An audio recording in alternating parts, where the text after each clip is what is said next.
teri muyimbi wa Uganda okuva Uganda lwe yali ebeddewo nga yakola bulungi nkiddamu mu kamera nga yakola bulungi okusinga abayimbi ab'ekyasa kya 2000 taliiwo. It's on record. Both locally and international. Number one, nze njagala ondageyo kubanga bino byonna bitukola tubikola kufunamu. Kituufu. Oshegedde. Njagala ondageyo omuntu nti yayimba dda naye ayina amakaage gaagali ku lusozi buli omu agamanyi ng'olwaleero. Njagala otayipingemu Eddy Kenzo's House, Bebe Cool's, Chameleone n'abalala then oteekemu Dani Mugula oteekemu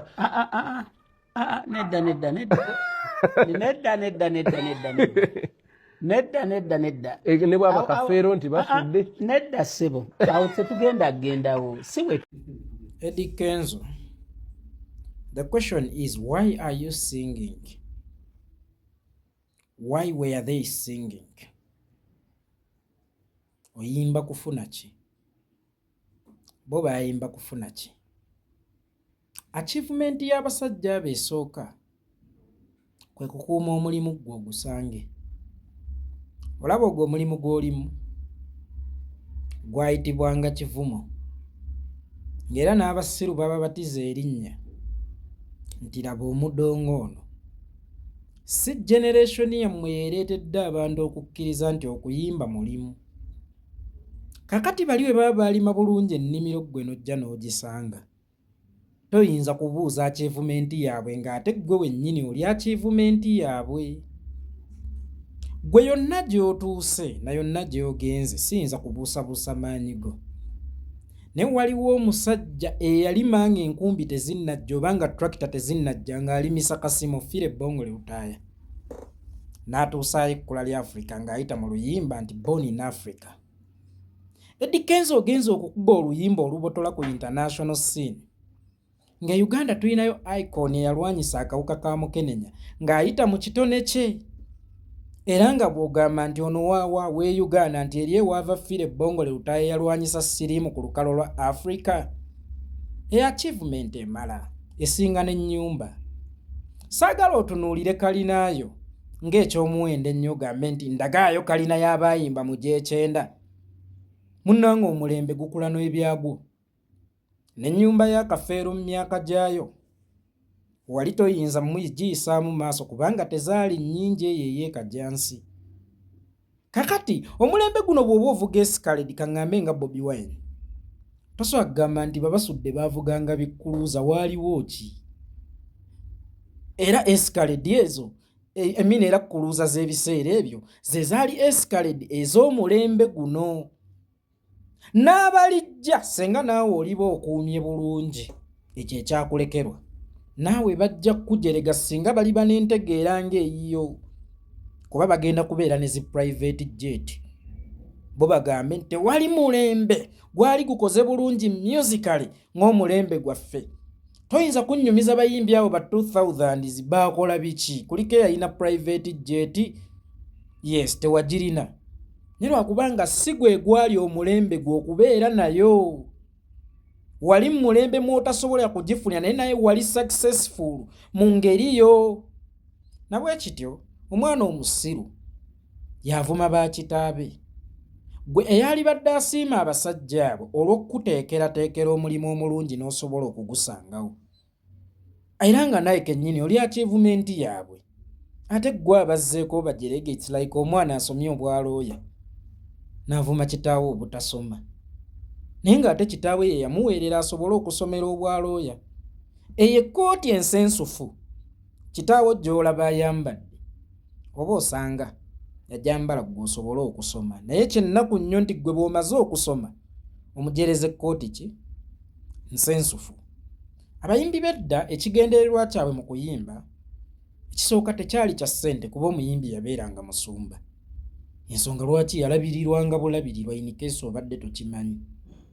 Omuyimbi yasasulirwanga studio okukoleramu so si yo okusasula. omuyimbi yasasulwanga radio okumukuba so siyo okumukuba. Kakati omusumba tabeera mu bizinensi ng'ovudde ku bana abamu ab'ennaku zino. Omusumba naddala bafaaza oba baleverandi baabeeranga mu kutambuza kigambo kya Mukama, era tewali toyinza mumubuuza ofunye eki mu kubeera faaza, ofunye eki mu kubeera leverandi, ye yajja kufuna ki? Motive kintu kikulu. Motive yo gwe mu kujja okuyimba wali ononye kalina wagifuna. Motive y'abasudde mu kujja okuyimba yali azze kukyusa ki? Ndaba y'abantu y'abintu, ndowooza y'abantu, ebirala byonna bye yafuniramu bonus. Era Pawulo kwe kugamba nti nze yalinga ennyumira bunyumizi, bwe yasukka okuwoomera awulira kwe kunfuukira omulimu.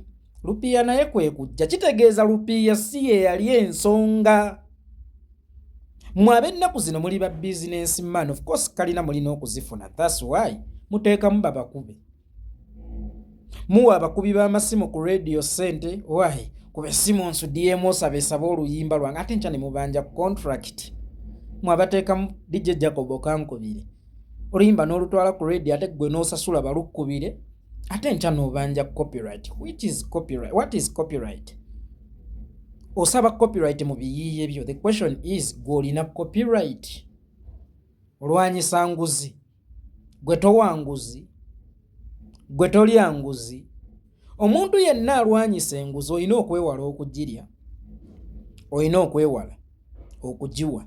Kakati gwe alwanyisa copyright ate music wo gwa mumpeereza ku WhatsApp n'ompeererezaako ne data kantambulizeeko yeeko ate olwanyisa copyright.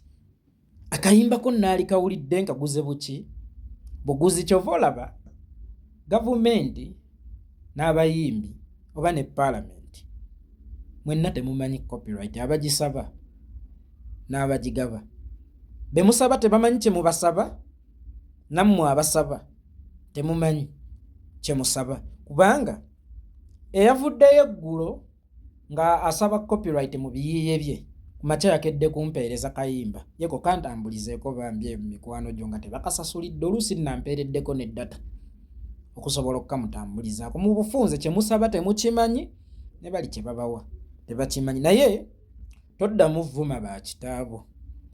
Bayinza okuba tebaazimba kalina ku mulembe ogwo zaaliko mmeka nga ne baminisita baasulanga mu za wansi.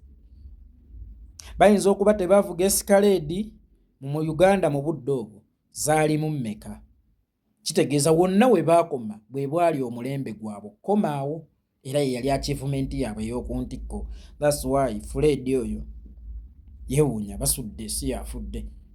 Emmotoka zivugwa baminisita, omuyimbi tasobola kuvuga mmotoka eyo. Kati gwe olwali ojja kunyumya Range Rover yo nga noono omuvubuka simanyanga wa Shege naye gy'avuga. Ojja kuwana Range Rover yo nga waliwo agitambulizaamu omuddo gw'endogoyi.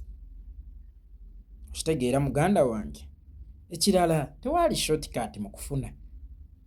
Kyonna kye baafuna kyali kitone ate nga kyonna kye baafuna kaali kasiimo kuba tebaali mu mulimu, baali mu buweereza. So nga gwe business man automatically oteekamu kingi kalina walina okugifuna. Ekirala yonna gy'otuuse obadde mu mulembe awangu wa kutuuka, kuba music edda yatambuliranga ku kaseti. Ow'ennaku zino oba tonnava w'oluyiriza nga lukusooseeyo gy'ogenda. Friga eyo yakola amazzi g'ennyama e London gye baalumanstaringira. Baali bagenzeeyo n'abo bamwami Kibuuka bakayimbira. Bo ne badda obudde bwabwe buweddeyo ng'ate balina ebivulo e Uganda. Oluyimba bakayimbira be baaluleeta. Oluyimba lwatambuzibwanga butambuzibwa. Essaawa eno oluyimba lwetambuza. 94 Pawulo bw'aba yasobola okufuuka the golden boy of Africa, omulembe ogwo gwa music ow'okutambuzibwa, muganda wange ya achievinga nnyo okusinga gwe yakaweerereza ku email bakatunulemu era bakasunsule.